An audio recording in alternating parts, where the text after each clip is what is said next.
Olá pessoal, bom dia a todos. Uma quarta-feira de sol. Mais uma vez estamos aqui em Campos do Jordão, na montanha, para fazer a leitura do Srimad Bhagavad Gita. E a última vez a gente parou, a gente só leu o capítulo, a gente leu os versos 1 e 2 do capítulo 6, que é um capítulo que fala sobre Ashtanga Yoga, e na tradução de Srila Sridhara Maharaj, Dhyana Yoga, o caminho da meditação. Então vamos lá, lendo o sânscrito dos versos 3, 4 e 5. Arurukshor muner yogam karma karanam uchyate yogarudhasya tasyaiva shama karanam uchyate jadahi nendriyarteshu nakarmashu anusajate sarva sankalpa sanyasi yogarudhas tadochyate udaret atmanatmanam natmanam avasadayet Atmaiva hi atmano bandhur, atmaiva ripur atmana. Para o praticante de yoga que deseja alcançar a meditação estável em yoga, afirma-se que a ação é o meio a ser utilizado. Quando ele já alcançou a meditação yogi, a renúncia a todas as ações é indicada como sendo o meio para permanecer em meditação.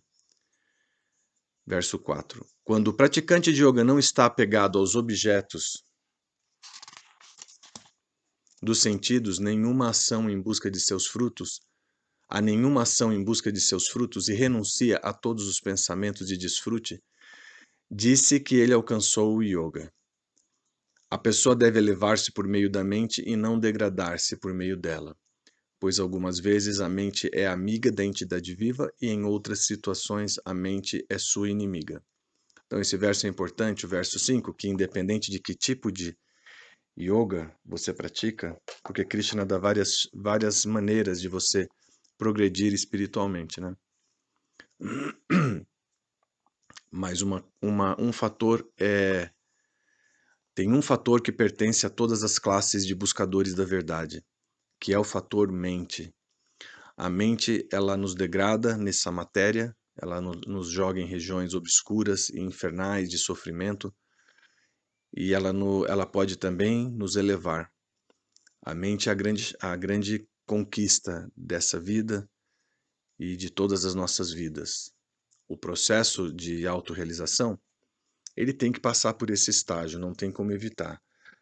Enquanto você é escravo da mente, e todo mundo é em algum grau, você não consegue ser o yogi perfeito. Só quando a mente está subjugada, você consegue um progresso na vida espiritual, uma realização mais profunda, e você consegue ascender para outros níveis de consciência. Então a mente é a grande sombra. Outro dia eu dei um exemplo na aula, mas é verdade, né? Às vezes você tá tudo bem com você lembra de alguma coisa que alguém falou, que te machucou, e imediatamente a mente, ela reage, e ela entra como uma nuvem. Então luxúria, ira, cobiça, inveja, tá tudo na mente. E a gente tem que transcender essa mente, purificar essa mente, tornar ela uma amiga. Meu guru falou que 99% do sucesso na vida espiritual se deve à boa associação.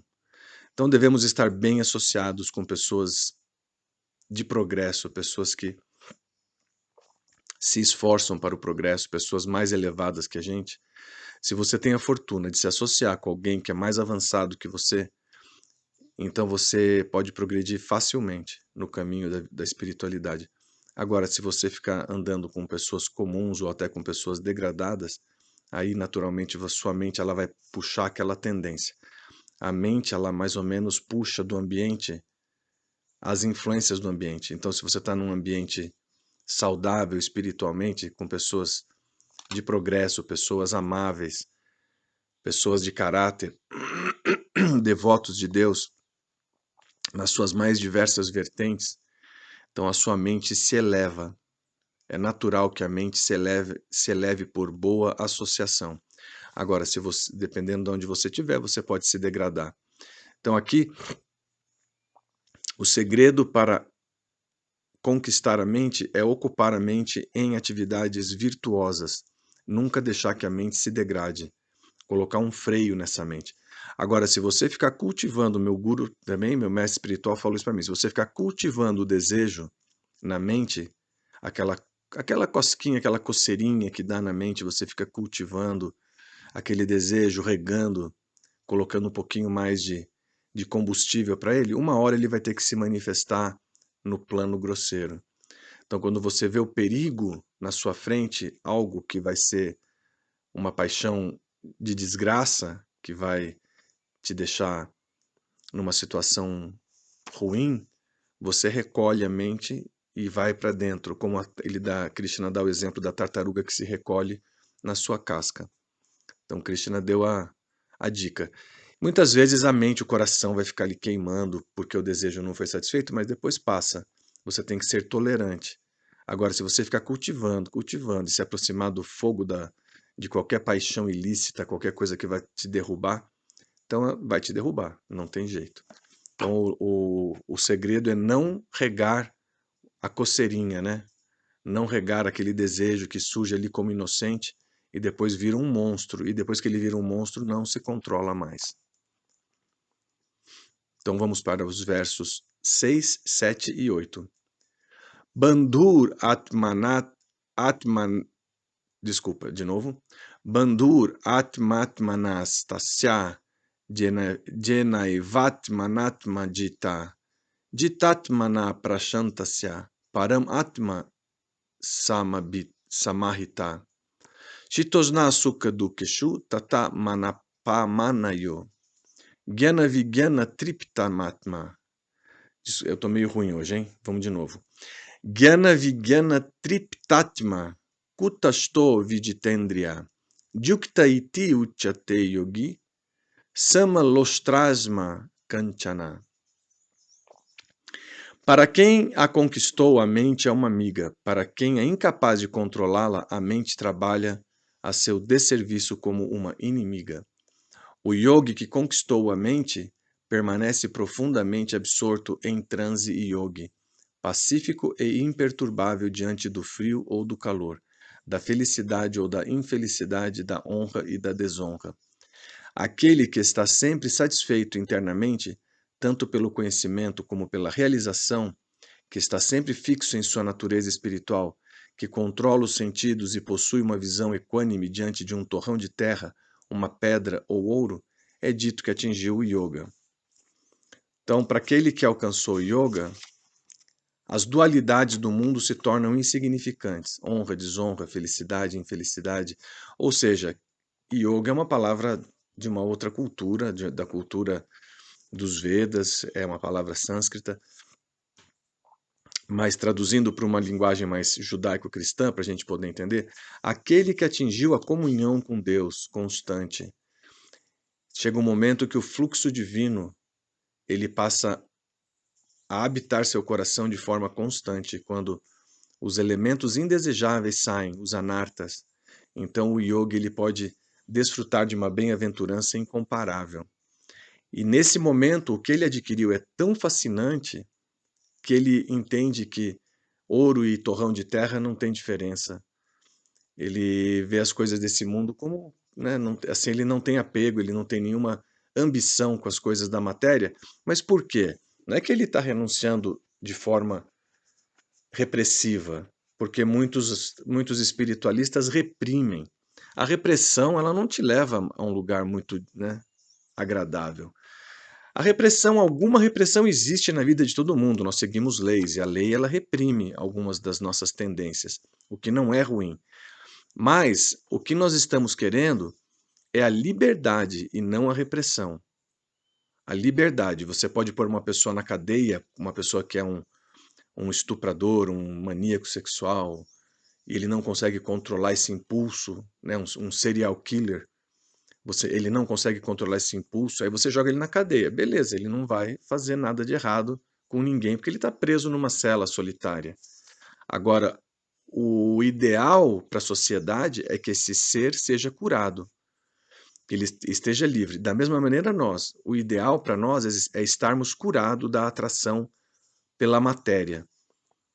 E aí você vai viver, como aqui Krishna fala, você vai viver sem interesse, desinteressado, não tem mais interesse nas coisas daqui, porque o que você tem, a riqueza interna dessa constante comunhão com Deus, ela vai fazer com que toda atração pelo mundo material vire cinza. E é essa a nossa meta. Nós não queremos ser religiosos, pessoas, né, beatos, pessoas que vão à igreja, mas que não têm essa comunhão. Sem crítica, né? Não é uma crítica. Mas nós não queremos lamber o vidro de mel. Queremos comer o mel. E para comer o mel existe um procedimento, existe uma forma de você aprender a abrir o pote de mel, experimentar desse mel sagrado, desse mel divino, que é essa comunhão com Deus. Então, liberte-se dos anartas. Arta, aquilo que é desejado. Anarta, aquilo que não é desejado. Então, vamos agora para os versos 9 e 10. Surim mitrari udashina madhyasta dveshya bandhushu sadhushu papeshu samabudhir vishishyate jogi junjita satatam atmanam rahasi istita ekaki jata chitatma nirashir aparigraha.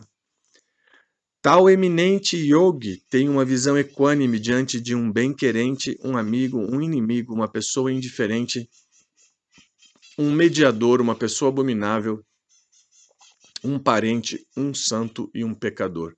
Ou seja, tal yogi que alcançou essa comunhão com o Supremo, ele vê toda a irmandade, toda a conexão, ele vê além das coberturas da matéria. E, naturalmente, não é só, ele tem uma visão profunda. Esse é um verdadeiro erudito das Escrituras, porque ele tem uma realização profunda do que as Escrituras dizem.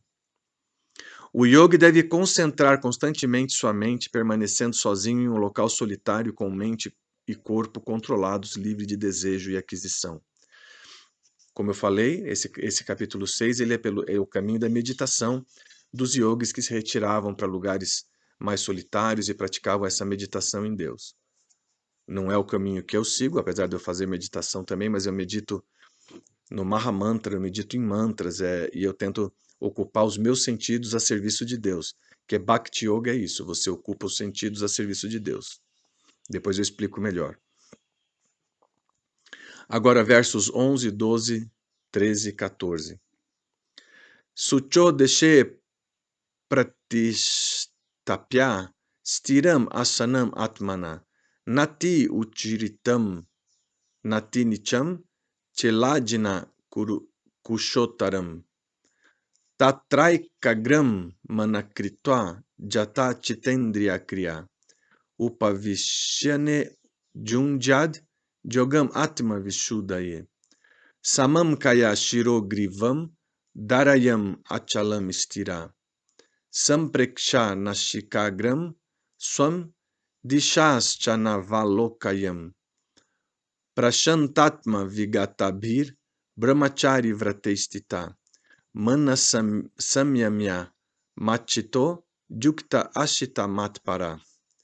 Num local limpo, nem muito alto nem muito baixo, o yogi deve estabelecer um assento firme de grama kusha, é uma grama sagrada, pele de veado e tecido. Então, sentando-se nesse assento, dominando todas as atividades mentais e sensoriais, com a concentração focada, deve praticar o transe meditativo a fim de purificar seu coração. Calmamente mantendo seu corpo, cabeça e pescoço eretos e em posição vertical, equilibrado, o yogi deve fixar seu olhar em um ponto entre os olhos, sem desviar o olhar para nenhuma direção. Tranquilo, sem medo e sereno, no voto de celibato, ele deve meditar em mim, como o Vishnu de 4 braços, e devotado somente a mim, deve assim praticar yoga. 15:16. Junjanam evam sadatmanam yoginiyata manasa shantim nirvana paramam matsamstam adigachati nati ajnatastu yogoasti nachaikantam anashnata nachati swapnasilasya jagrato naivacharjuna. Dessa maneira, absorvendo constantemente a mente em meditação, dhyana yoga, o yogi que encerrou seu anseio pelos prazeres mundanos alcança a paz da liberação do plano material, a paz que reside em mim, em minha refulgência do Brahman. Ó Arjuna, o yoga não pode ser praticado por quem come demais ou por quem come pouco, nem por quem dorme demais ou dorme pouco. Versos 17, 18 e 19. Juktahara viharasya jukta chestasya karmashu jukta swapna vapbodasya jogo bhavati dukkaha jada viniyatam chitam atmani evavatistare nispriha sarva kamebhyo jukta iti uchate tada jata dipo nivadasto nengate sopa mais mrita jogino jata chitasya junjato jogam atmana. Para a pessoa que se alimenta, descansa e trabalha de maneira regulada e mantém horários regulares na medida adequada, a prática de yoga dissipa todos os sofrimentos. Quando um yogi remove sua mente dos pensamentos mundanos e a concentra resolutamente no ser, então, livre de desejos materiais, é dito que ele está verdadeiramente situado em yoga ou conectado ao absoluto.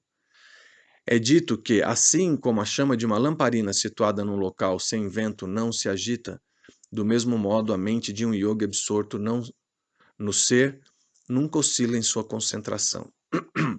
Então, yoga aqui, esse tipo de yoga que ele pratica, que ele está ensinando, que Krishna está ensinando, tem algumas dicas, né?